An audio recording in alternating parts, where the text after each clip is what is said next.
Bonjour, aujourd'hui on va voir un autre type de recette pour faire les pâtes à tarte, c'est la pâte sablée.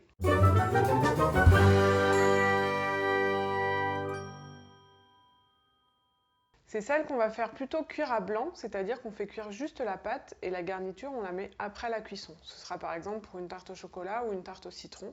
La garniture elle cuit séparément et on la verse dans la pâte à tarte qui est déjà cuite. La pâte sablée, on la fait traditionnellement par la technique du sablage. Ça veut dire qu'on va mélanger ensemble tous les ingrédients secs, dont le beurre fait partie, et on va les mélanger jusqu'à obtenir une texture de sable mouillé, c'est-à-dire que ça doit faire un peu de la poudre, un petit peu collée entre elles, mais on ne doit pas avoir de traces de beurre, on ne doit voir aucune trace de tous les ingrédients qui sont mélangés. Une fois qu'on a ce sablage, on va rajouter les ingrédients humides qui sont simplement des œufs. Alors c'est parti. Donc on va mettre de la farine, du sucre, un petit peu de sel qui sert d'exhausteur de goût, c'est-à-dire que ça renforce le goût des autres ingrédients. Le beurre, toujours coupé en petits morceaux pour qu'il se mélange plus facilement. Et donc on va mélanger tout ça, toujours à la feuille pour les pâtes à tarte, pendant quelques minutes, jusqu'à obtenir une texture sableuse.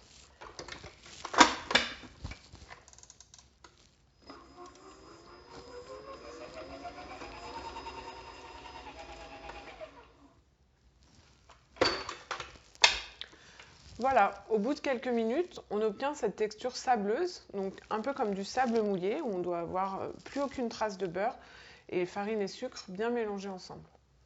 C'est maintenant qu'on va pouvoir rajouter les œufs, donc on verse tout d'un coup. On peut le faire pendant que ça tourne, hein, là c'est juste pour pas avoir de bruit. On peut mettre en même temps que ça tourne, et c'est comme pour la pâte brisée. Une fois qu'on a rajouté le liquide dans la pâte, il faut mélanger le moins longtemps possible pour éviter de donner de l'élasticité à la pâte.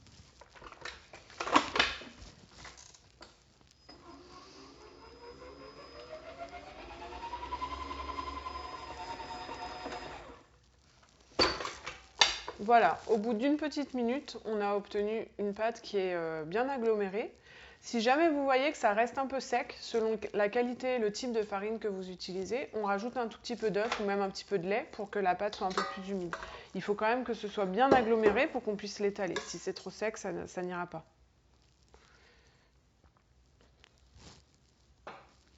Comme pour la pâte brisée, on va la phraser, c'est-à-dire qu'on va l'écraser avec le plat de la main pour vérifier qu'il n'y a plus de morceaux de beurre dedans.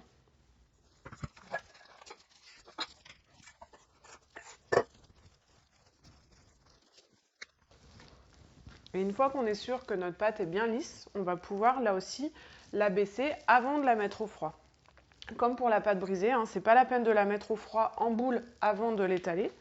On va l'étaler tout de suite et la mettre au froid. Une fois étalée, ce sera plus facile après pour pouvoir la travailler.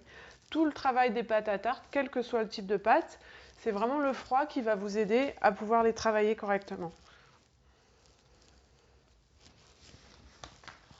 Donc comme pour la pâte brisée, dans l'autre vidéo, on a vu, hein, on prend soit de la feuille guitare, soit du papier cuisson, qu'on met dessous et dessus pour éviter que ça colle à la table, éviter que ça colle au rouleau.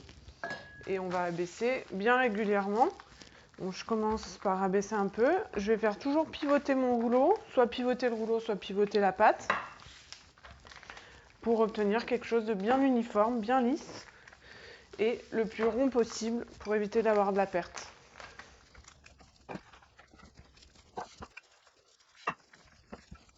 Donc là, la quantité est faite pour un cercle de 18 cm, donc ça va être bon en taille.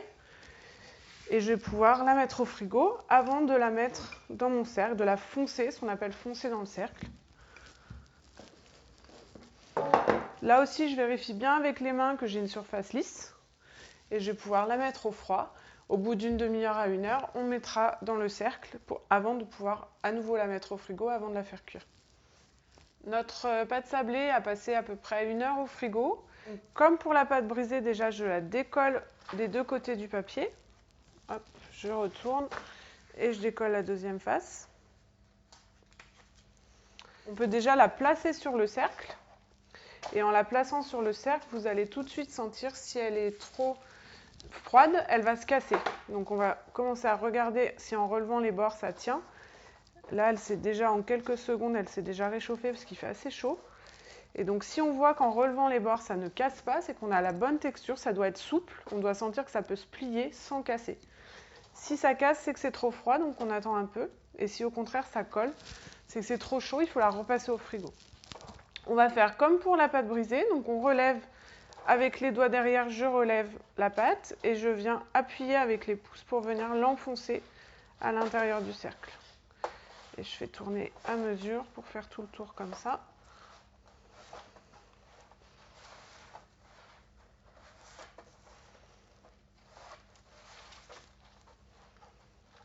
Voilà, une fois que je l'ai bien placé, je refais le tour en plaquant bien avec les pouces la pâte contre le cercle en métal pour s'assurer qu'elle soit bien homogène. Je vous rappelle, hein, si la pâte n'est pas plaquée partout de la même façon, on va avoir des petites bulles qui seront moins cuites, des petits trous d'air où la pâte sera moins cuite. Hop. Et là, on va pouvoir couper avec le rouleau et enlever ce qui dépasse.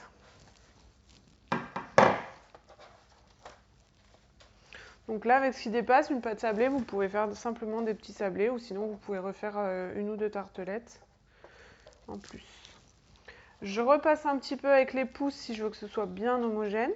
Et surtout, le plus important, sur le bord du cercle, je vais passer le doigt tout autour pour s'assurer que la pâte ne revient pas par-dessus le cercle, puisque sinon, on ne pourra pas démouler facilement. Pour démouler, on va simplement tirer le cercle vers le haut. Donc si la pâte vient par-dessus, on ne pourra pas démouler facilement. Donc là, avec le doigt, je viens simplement faire tout le tour, avec le pouce ou l'index. Je viens faire tout le tour pour repousser la pâte qui serait éventuellement revenue sur le dessus du cercle. Et là, on a quelque chose de bien régulier. On va aussi piquer le fond de tarte. Et très important, on va laisser reposer au froid avant de le faire cuire. Donc, pâte sablée, je vous rappelle, c'est le plus souvent une cuisson à blanc, c'est-à-dire une cuisson où on fait cuire que la pâte et on viendra mettre la garniture par-dessus après la cuisson.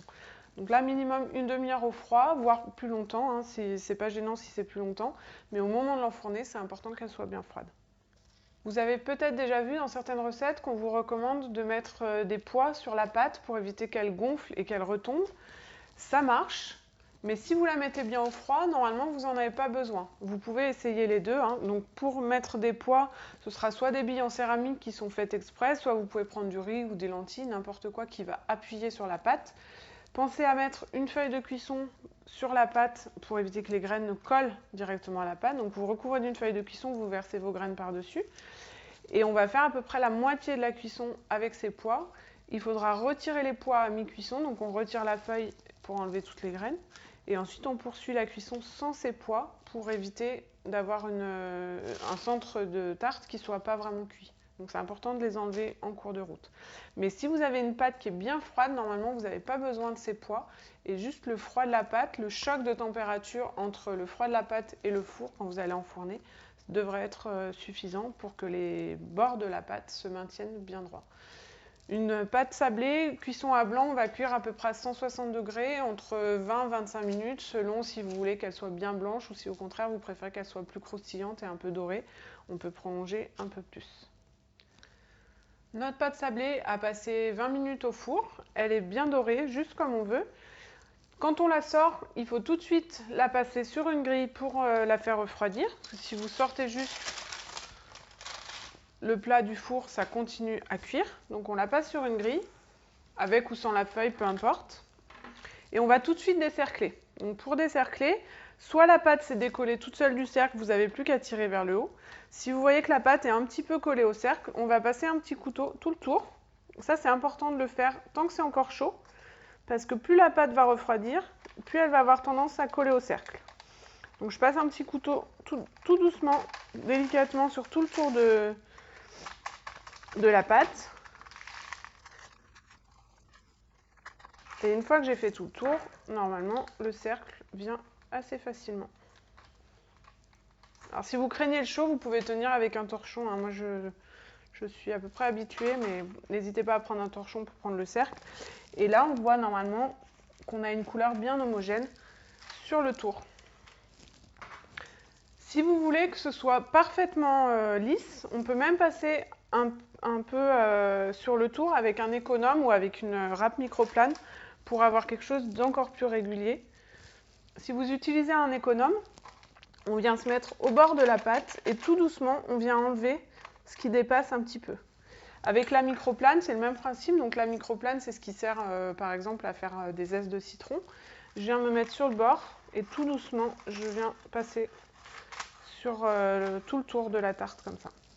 Voilà, ça c'est vraiment si vous voulez que ce soit parfait, hein, c'est pas indispensable du tout.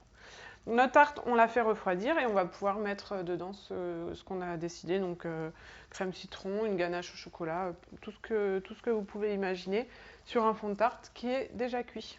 Voilà pour la pâte sablée, j'espère que cette vidéo vous a plu. N'hésitez pas à liker la vidéo, à vous abonner à la page, posez toutes vos questions en commentaire et je vous dis à bientôt.